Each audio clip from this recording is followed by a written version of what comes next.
Action-packed games, intense plays, latest happenings sa sports, at kwento sa likod ng tagumpay ng mga atletang Pilipino. DZRH TV, Match Point! Do it!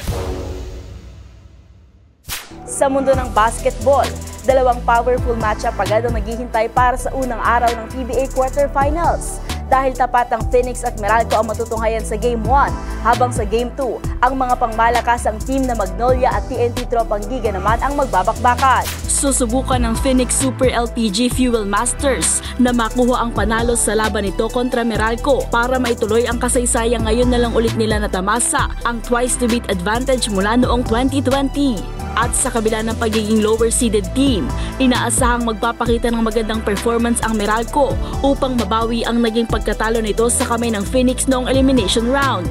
Samantala, makakatapat naman ng TNT Tropang Giga ang best elimination team for this conference na Magnolia Hotshots. Inaasahan din ng koponan na magbabalik ang star players na sina Jason Castro at RR Pugoy para maglaro. Sa magandang run naman ng Hotshots at twice-to-beat advantage, tila magiging pagsubok para sa TNT na masecure ang isang spot sa semifinals bukas, January 17, 8 p.m.